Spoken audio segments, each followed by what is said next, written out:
Hey, what's up, you guys, and welcome back to my channel. My name is Tisetsa Homo, and you're tuned into a safe space where we have hard conversations on life, love, and all things healing. Now, if you're tuning in for the first time, welcome. I know you're gonna love this place, but before we get into the video, please hit the subscribe button and let's get to 3K subscribers. I mean, hello to everybody who is new over here. Over here, we are transparent. Over here, we speak all things Christ. Over here, we laugh, we cry, and we just be silly. We just become silly over here. And so you can be yourself, get acquainted with my videos, go back, catch up, get to know me, so that when we move, right? So everybody, happy new year and compliments. What do people say before I say the best phrase ever? I don't know. Have a prosperous year. I don't know what people say, but bottom line, guys. I think when I say it has more weight. Like it has that. Yeah. Anyway, it's a new year. It's a new season. No, it's not a new season. It's a new year. It's the beginning of a new year. Not necessarily the beginning of a season. I think that's something that we need to be aware of, so that we're not too hard on ourselves when things are not unfolding the way we think they're supposed to unfold. It is a new thing. It's a new year, and new things, are being birthed, but you're not necessarily starting a new season.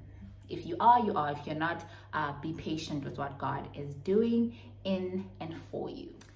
So just a disclaimer, it's about 7 a.m. in the morning and people are preparing to go to work. So it might be loud, noisy, corridors and cars moving. So please do forgive me.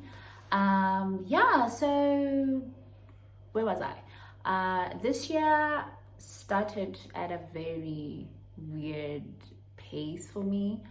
And we'll get into that when I start talking about, my 2024 and my plans and whatnot.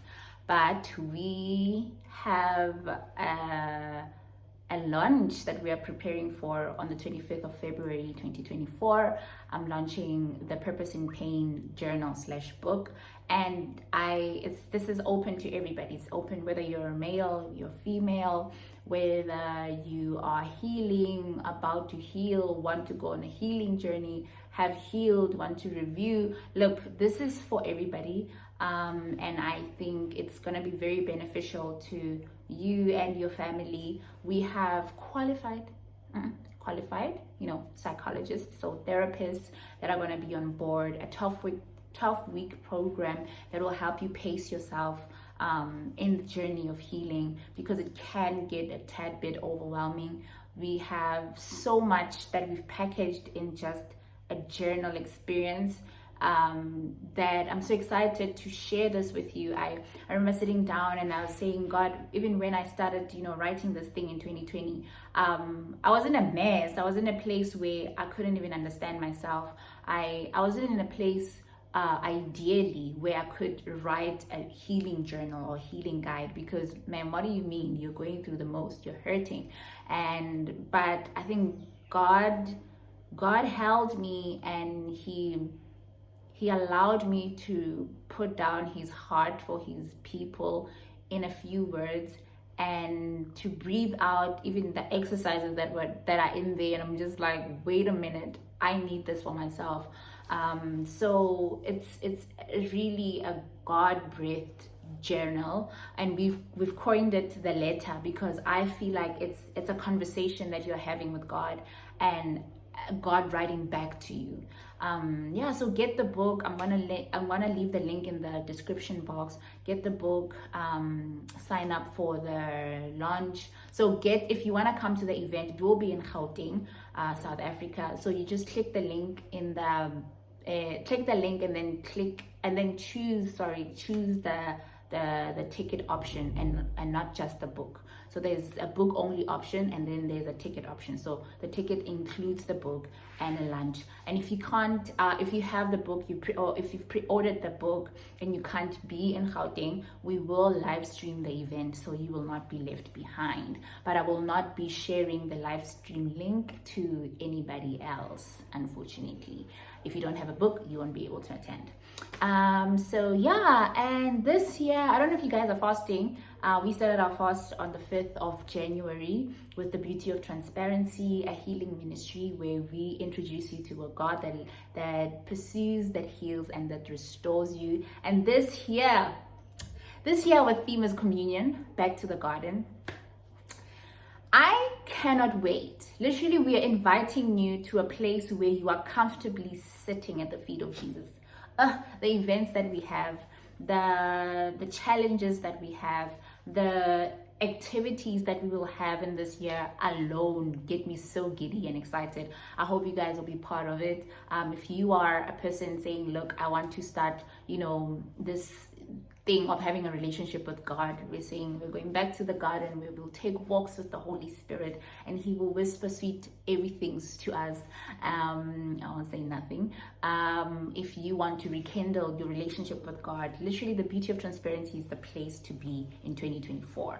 I think that I'm pretty excited. The other day we had prayer, because we have prayer for fasting, right, at 7 o'clock.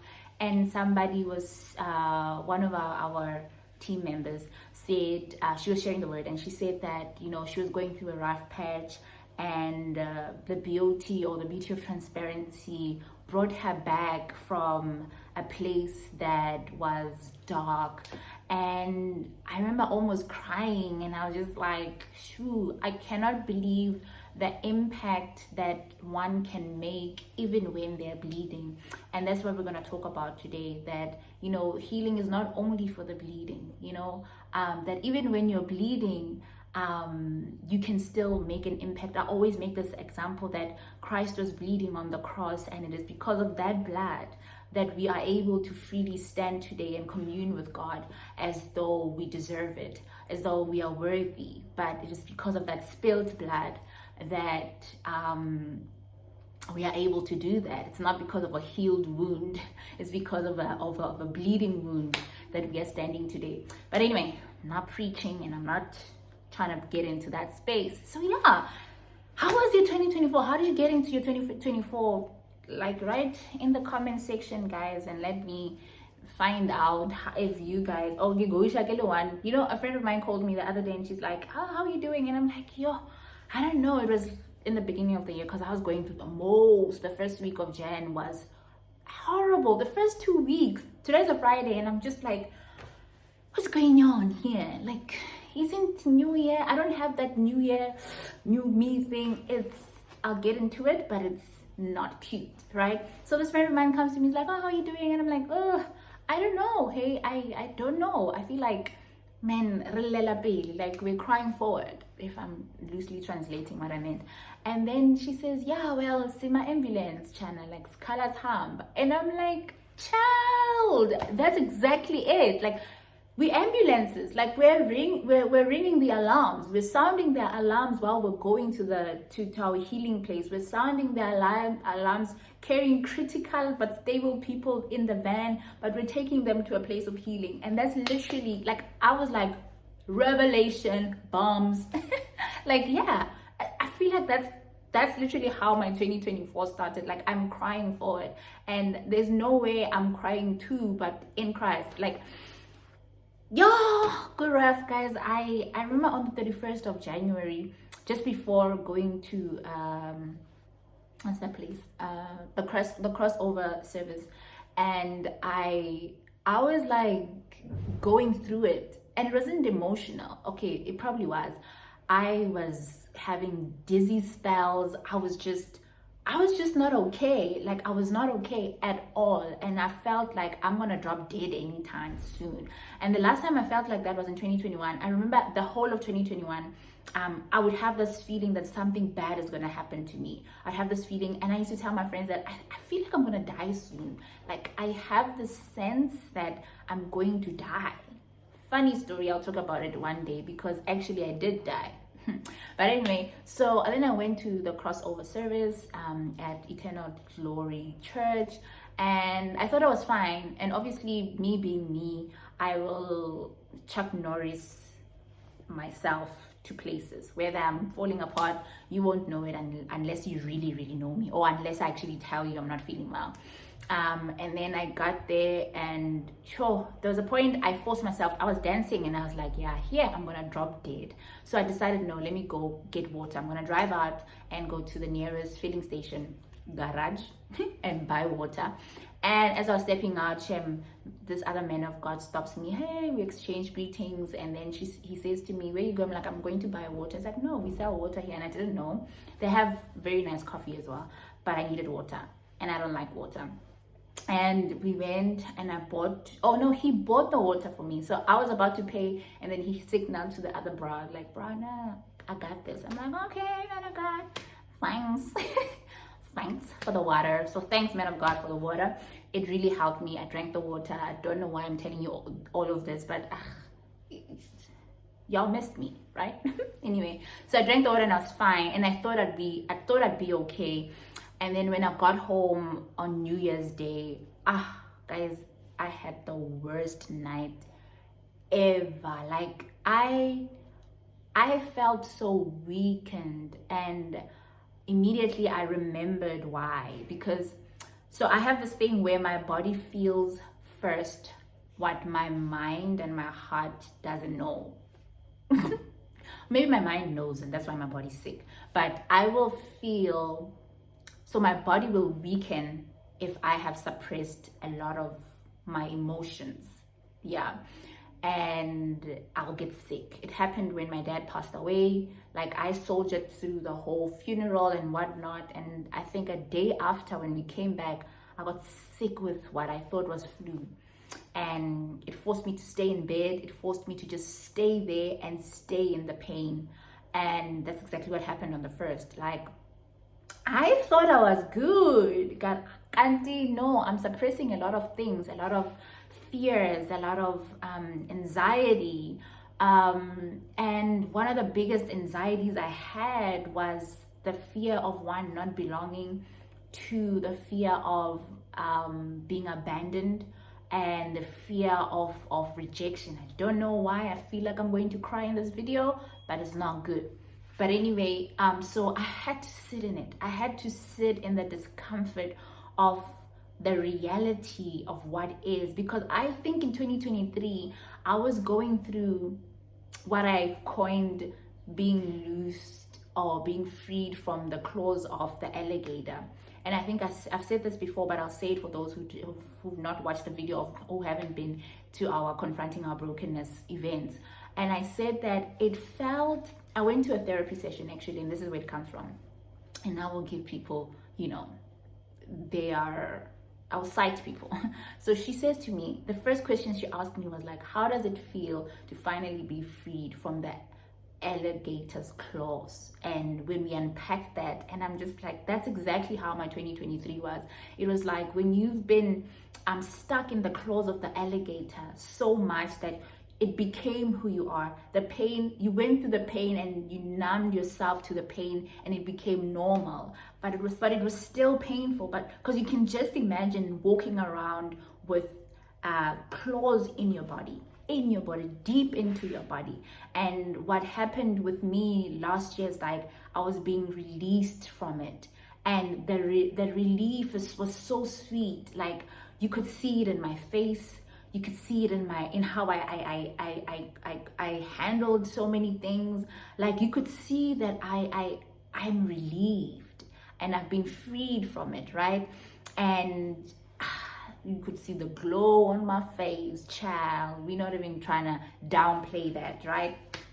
I'm very humble, okay? But yeah, so I went through a release. So last year for me was me being released from these claws. And on the first, I realized that towards the end of the year, it was time now to take care of the wounds. It was time to now go back to where the claws were stuck, and take the pus out, dress the wound, continuously go back to the doctor, the great physician, and say, okay, is this healing well? Is there something else I need to do?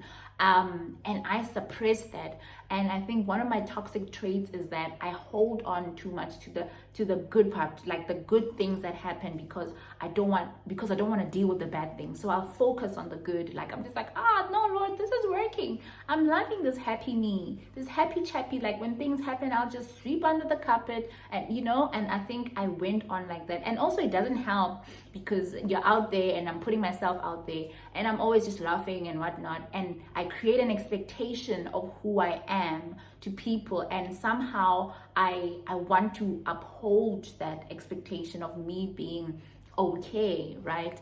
And I don't know where we get this thing from, that when you bleed it doesn't mean you're healing, or rather when you're triggered it means you're not healed or you're not healing. I don't know where that comes from, but it's not true.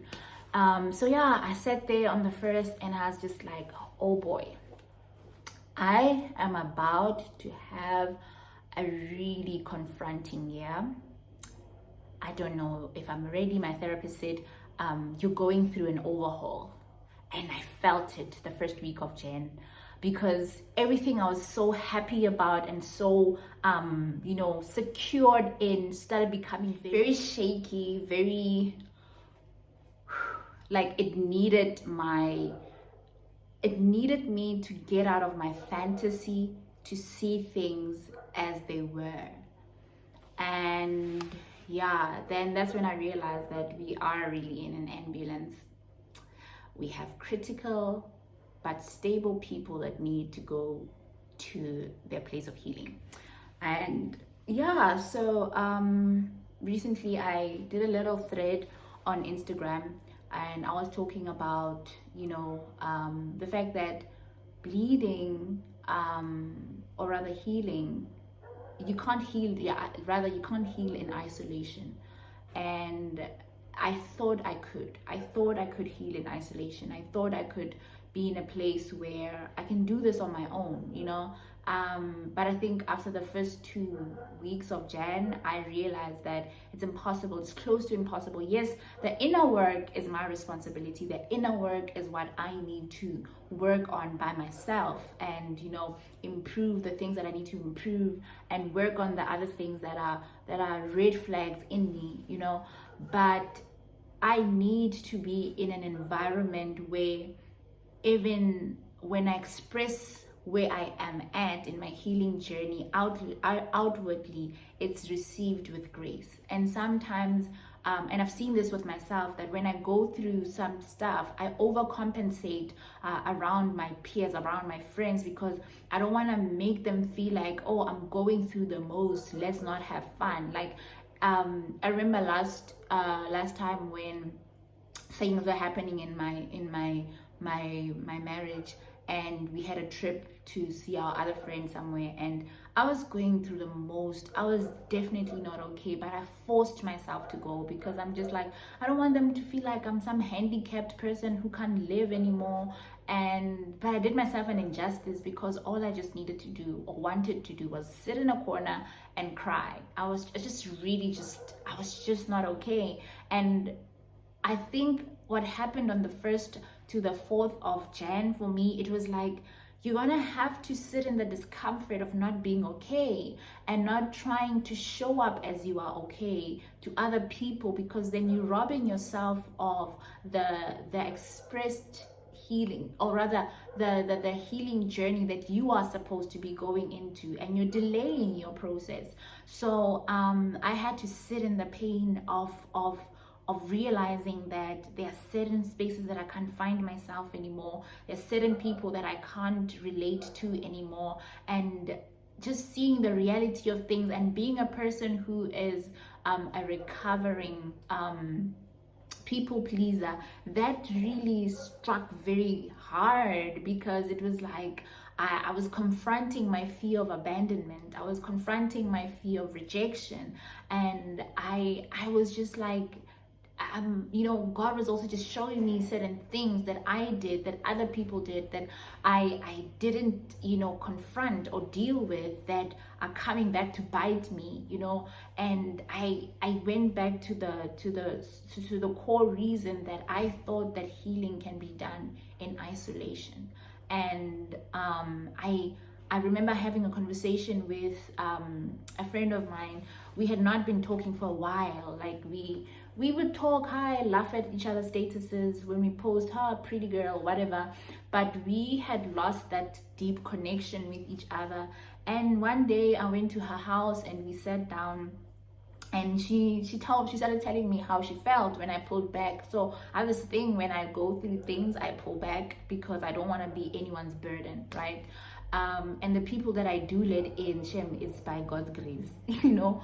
But yeah, I pulled back, and then we sat down. She told me how she was feeling, and in that moment I remember telling her that how I'm wired is, if I come to a place, if I come to you and I tell you, look, I'm going through 1, 2, 3, and I detail the events, obviously, because that's how I am. If I tell you how I'm feeling and what's going on, I'll detail the events, if you're fortunate enough.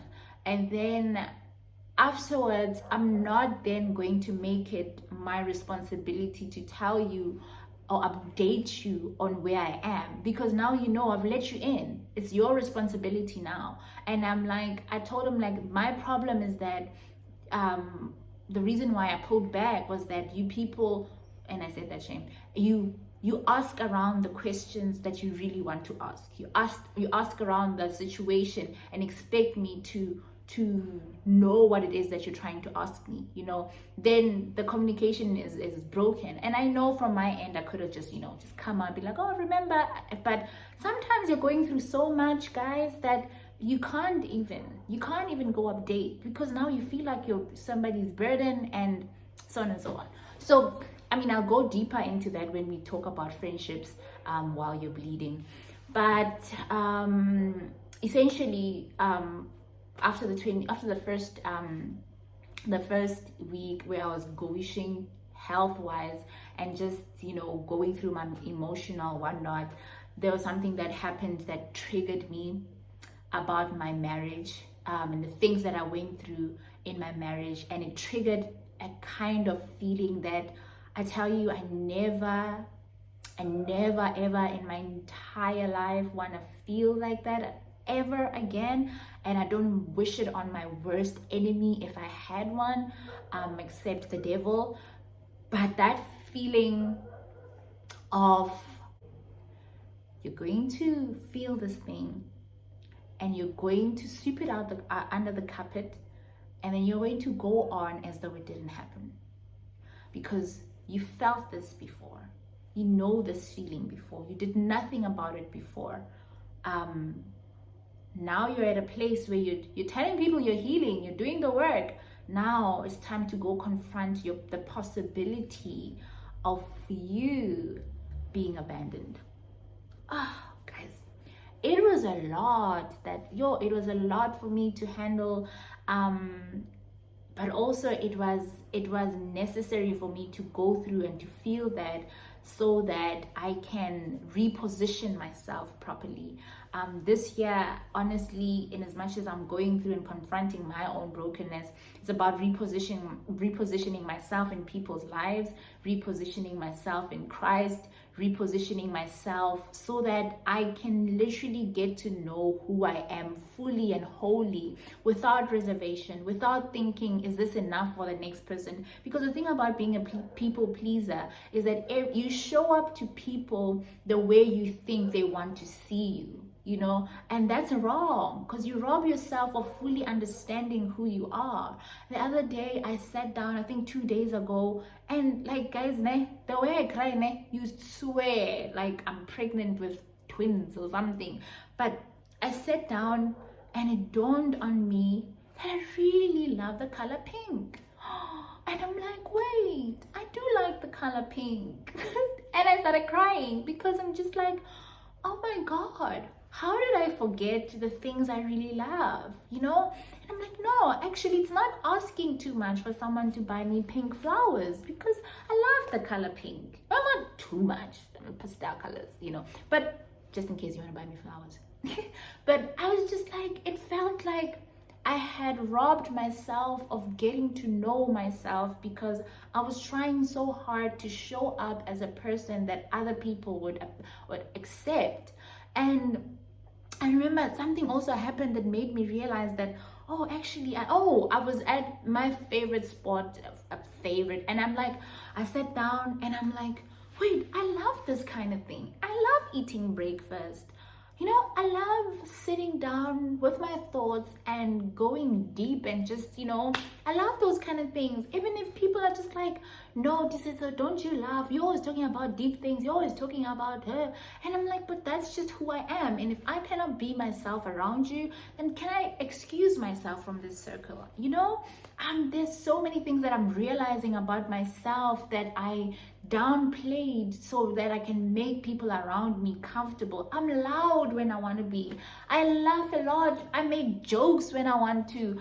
And if you don't like that, please, I just want to be myself. Even in this healing process, I want to be able to cry when I need to cry. I want to be able to fall apart when I need to fall apart. But I also want to experience a joy that I've never been able to experience, because I've been suppressing who I genuinely am. The other day somebody called me and said to me, so I appreciate the fact that every time I talk to you, you always have a solution for even the most minute things. And I had refrained from being that person, because generally I'm like that. Generally I'll be like, okay, you are going through this, you have to go take a potato and fry it, generally. And I don't know, it's a gift that God has given me, right? And somebody close to me once said to me that, sometimes I dread coming to you because I just want to vent, and when you always just come with a solution. And I was just like, oh, that thing literally, it hit me somewhere, because I'm just like, damn, I'm not strong. And sometimes I need to just listen, and I need to discern when it's time to listen. But I was just like, because it's hard for me to know when not to tell you or not to give you a solution, I would rather not say anything, just listen all the time, But that also pulled me back from a lot of relationships, because I'm like, what if I'm being too much? What if I'm being that? What if I'm overcompensating? What if I'm, So I have this thing that I then do every time I talk to someone, and I have to show up as a person who doesn't really care about what they say, but I care because I'm an empath, right? So guys, I'm mumbling, but bottom line is that this year we're healing. This year we are doing the hard work. This year we're living in the discomfort. I shared the other day that it was Sunday and I was triggered. Obviously I wasn't crying, but I was just like, shoot, on Sundays we had a specific routine with my family, and although it was little, it was just going out for ice cream, taking a walk, or taking the kids somewhere, but Sunday was a thing. And to come back to a place where I am not doing that and trying to learn how my new normal is supposed to be is so difficult for me, because I don't think a lot of people speak enough about life after divorce and how difficult it is, to first transition in your mind and in the physical, because it's so difficult. I mean, we talk, yes, I did allude to the, now I come from a place where you are intimate with somebody whenever you can, and now you are at a place where you're like, no, you're not supposed to be intimate with anyone, and you're in a place where you're used to just seeing somebody cooking for people, doing things, and now you're at a place where you can't do that anymore. It's a lonely place, but it's a refining place as well, and I'm just trying to find my feet there. So we're gonna have a lot of those conversations where we speak about the in-between, and we're gonna speak the truth about being in the in-between, so that even those that are going through what I'm going through can know, one, that they're not alone, but know how to navigate such circumstances. And even with the Purpose in Pain podcast, I'm going to try to bring in people to talk about this. And so, ladies, and gentlemen, just forgive me just for the season that I'm in, where I am going to talk about, where I am right now. like the biggest life event that's happening right now is that I'm living, you know, in a space that I haven't been before. I'm divorced and have kids. It's overwhelming, and it's gonna be doing an injustice to myself if I now start dabbling into things that in this moment I'm not occupying myself with, or they're not occupying me. You get what I mean? So we will talk about this, and I don't know how long this will take. It could just be for just another month or another 2 months, and God will bring a new thing. But I know that God doesn't run out of things to say. He doesn't run out, or he doesn't get tired of using me to pursue people back to him. So be patient. We're going somewhere, and I would hate it for me to just rock up one day and I'm completely healed from all the pain and whatnot, and you didn't see the journey, and then I come back and I tell you about how difficult it used to be, but you have no real experience of the process, and that's not what I'm about. So this year we're really, I just want to invite you into a space where you are going to do it afraid, confront that discomfort afraid. You're going to do the hard work so that you can better yourself for your family, for your kids, if you're not married and you don't have kids, but for your future self as well, and to make the decision to choose you and the you that God approves of. Yesterday when I went to sleep, and I was trying to write down what I wanted to say in the video, but I failed, because then I kept falling into a place where I was just like, one thing I don't want for myself in 2024, I don't want to be in places that make me feel like I don't belong. I know how I want to feel around people, and once I don't feel that, I know that I need to step back. And I've been feeling these feelings a lot lately, that I don't think I belong here anymore, or I don't think I can fully become myself with this person, you know, as I thought I would be, or if I stay here, I'm gonna go back to who I was, you know. So it's those things and I'm like, Lord, I thank you that you have shown me how it's supposed to be, and that's what I'm chasing after. Know how you want to feel. Don't dismiss how you're feeling around people when you're doing things, when you are involved in certain activities. Don't dismiss the feelings that you feel in that place, especially those ones that are a tad bit off. Go investigate them. Sit down with the thoughts. Where do they come from? Perhaps they come from a bleeding wound. Maybe they come from a warning that if you continue there, you will go back to digging into the unhealed wound, you know. So it's those little things that I am very cautious about. Look, one thing about going through a traumatic experience is that you'll be hyper vigilant, and that's not always a good thing, but it's also not a bad thing. Like you always have your guard up. You always like trying to check that, is this person trying to stab me in the back? Is this person trying to? And I'm also coming into a place where I want to find the peace of becoming, and the peace of things not becoming the way I thought they would be, and the process of me becoming this butterfly is only literally, it's in the hands of God. Only he knows the kind of butterfly that I'm gonna turn into. Only he knows if my wings are gonna be purple or pink. I hope they're pink, you know, but I can't sit and try. I can't sit in a place where I'm trying to manipulate the process so that it becomes who or how I want it to be, right? So yeah, 2024 is the year of the butterfly. And yes, before I forget and before I leave, I got a tattoo, saints and ain'ts, and it's a semicolon and a butterfly, and I'll talk about it in another video. And I love the fact that when people see it, I get to start a conversation on how God pursued, healed, and restored me, and bring them back to him. My favorite. Anyway, I've said a lot of things. I touched here, I left here, but basically the bottom line is that we're living like ambulances in 2024. We'll cry to the healer. we'll cry to God, and we'll heal with God, and we'll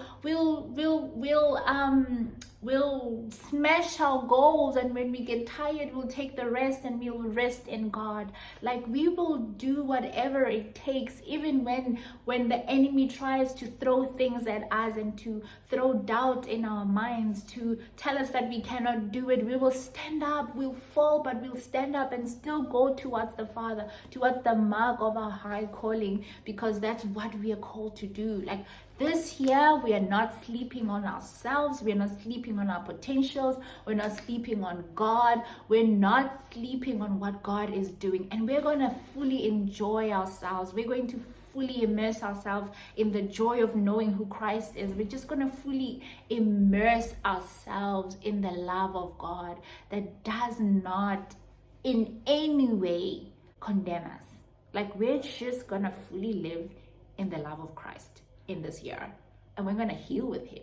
And what you're going to do is buy a ticket to the launch so that we heal together. Right?